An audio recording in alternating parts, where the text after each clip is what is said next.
Question our में दो बड़े ज्वलंत मुद्दे उठे और उनका जो जवाब आया सरकार से वो अनसेटिस्फैक्ट्री जवाब आया। कोई जवाब ऐसा नहीं आया जिससे हम संतुष्ट हो सके। जैसे दादूपुर नलवी नहर है, ये पहली सरकार है देश में जिसने खुदी हुई नहर को हटाने का पॉलिसी लेके आए 18 में, और हाई कोर्ट ने स्ट्रक डाउन कर दी। और ये कह रहे हमारे को तुम फैसला दे दो, हमारे को पता ही नहीं है। इन्हीं के समय में हाई कोर्ट का फैसला आया, वो हाई कोर्ट का फैसला पढ़ लेंगे, भूषण बत्रा जी बता देंगे आपको।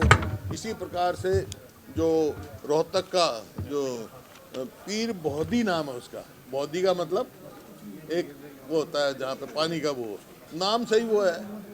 एक कन्वेंशन 125 साल पहले वो खुदी है, फ्लड प्रोन एरिया है, वहाँ पानी भरता है, हर बार ही भरता है, और कोई माफिया द्वारा उसमें फिलिंग हो रही है लैंड की। कौन कर रहा है भाई लैंड की फिलिंग? हमारे पीछे सवाल आया, मैंने 2 बार डीसी से कहा, उन्हें वो तो रुकवा दिया, लेकिन अब उसको खाली तो करेंगे। ये बातें हैं, ये बता साहब पढ़ के बता दो। नाम क्या बताया जगह का? पीर बौदी। वैसे बहुत ही है पर बौदी लिखते हैं, ज़्यादा लिखने लग गए। बौदी है, बौदी मतलब होता है पानी का, वो उसका नाम ही पीर बौदी है। पीर की वो थी, वो मतलब हाँ मजार थी, फिर कब्रिस्तान था, और वो बौदी थी। वहाँ बौदी खोदी गई थी 125 साल पहले अंग्रेजों के टाइम में, क्योंकि बड़ा भारी अकाल पड़ा था यहाँ, तो लोगों को काम देने के लिए ये खोदा गया था। आसपास गाँव, उसके जो गांव हैं आसपास के, वो मेरी कॉन्स्टिट्यूंसी में है, मेरे को मालूम है कभी से, मैं बचपन से देख रहा हूँ। कौन कर रहा है सर उस पे एनक्रोचमेंट? ये कोई ना कोई माफिया है, कोई संरक्षण होगा।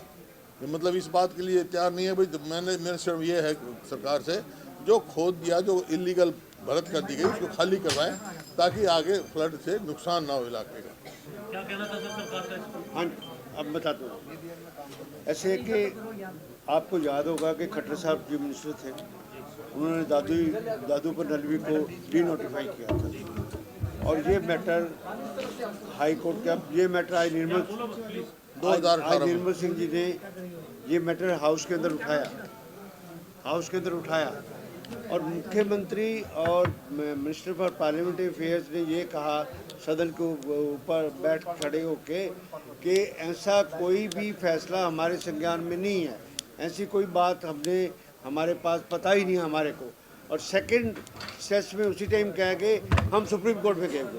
इट मीन्स कि सदन में झूठ बोलना और तथ्य ना रखना वो एक बहुत सीरियस मामला है इस बात के लिए। और हम इस बात के लिए मीटिंग भी करेंगे कि हम प्रिविलेज मोशन लाएंगे जो मंत्री जी हैं जिन्होंने इस बात के लिए गलत बयानी की है, जबकि केंद्र सरकार से सॉलिसिटर जनरल आर्गू करके गया यहाँ। ऐसे है कि इसमें ना 101A लैंड एक्विजिशन का एक्ट का है, जिसमें डी नोटिफाई करने की पावर है सरकार के पास। Where any public purpose for which land acquired under the land acquisition act becomes unviable or non-essential, the state government shall be at liberty to do notify such land on such terms as considered expedient by the state government, including the payment of a compensation account of damages, if any, sustained by the landowner due to the said acquisition, provided that where part or required has been utilized or any inconvenience has been created, the landowner may be compensated by providing।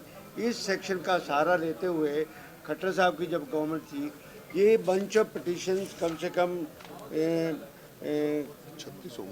39 petitions आई different, और state ने petition file की उसमें, और इसका title है state of Haryana and others versus Nishambar Singh. ये civil writ petition number है 11,498-2019 के अंदर ये फाइल हुई थी। देखो, ये दादूपुर नलवी जो है, वो जो वाटर रिचार्ज करने के लिए बनवाई गई थी, क्योंकि इस इलाके का आपका कुरुक्षेत्र है, करनाल है, कैथल है, यमुनानगर है, और अम्बाला का कुछ पार्ट है, वाटर टेबल बहुत नीचे जा रहा है, उसको रिचार्ज करने के लिए पुरानी स्कीम थी।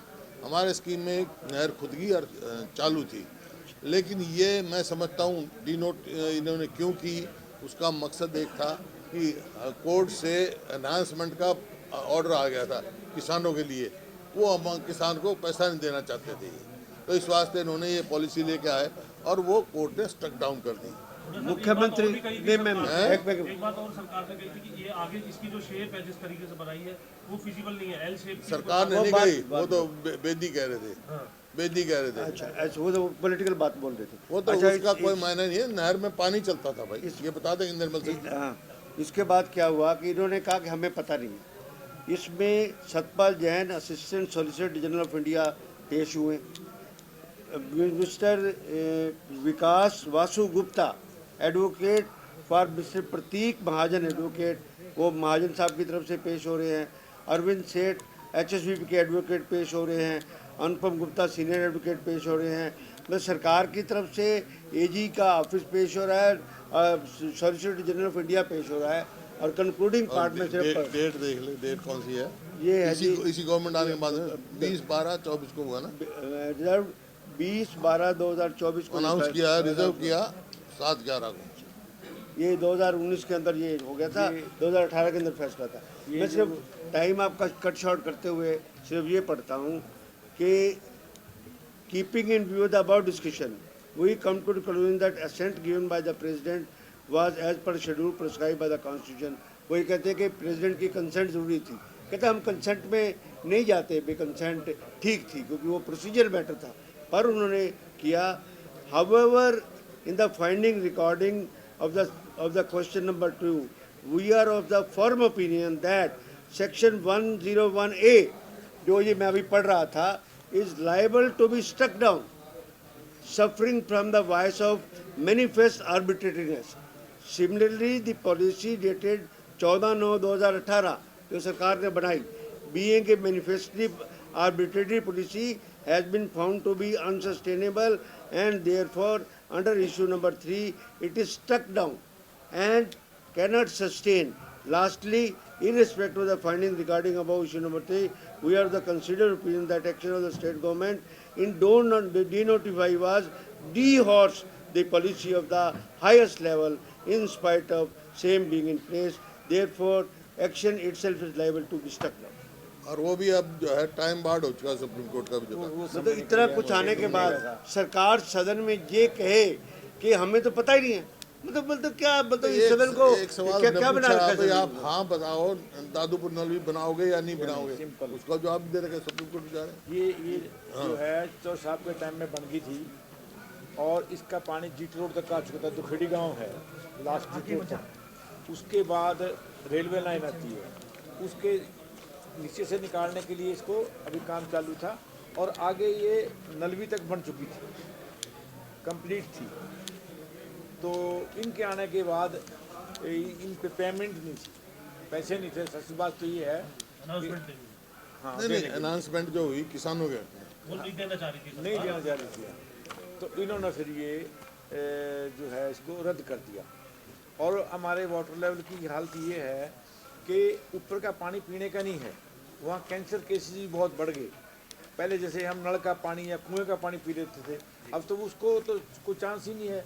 और अब लेटेस्ट 1100-1200 फीट की गहराई से पीने का पानी आ रहा है। एक ट्यूबवेल लगने पे भी जो है 50 लाख रुपए लगते हैं।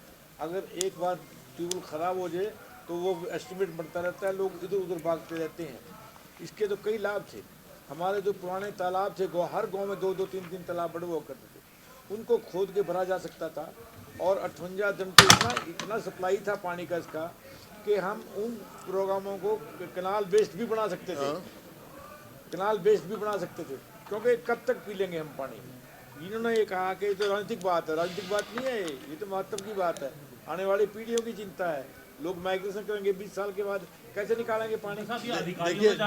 देखिए जो ये जमीन जो है आज सोना उगल रही है, मंत्री है, सोना उगल रही है। अगर यही रहा रिचार्जिंग के लिए यही पता भी इस तरह जमीन में अच्छी फसल होती रहे, रिचार्जिंग नहीं हुआ तो 20 साल के बाद तो यहाँ दाना भी नहीं पैदा हुआ।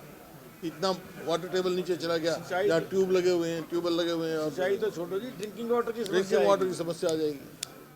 हमसे जुड़े रहने के लिए हमारे YouTube चैनल को सब्सक्राइब करें और नई वीडियो की नोटिफिकेशन के लिए बेल आइकॉन को दबाएं। अगर आप ये वीडियो Facebook पर देख रहे हैं तो लाइक जरूर करें और ज्यादा से ज्यादा शेयर करें। धन्यवाद।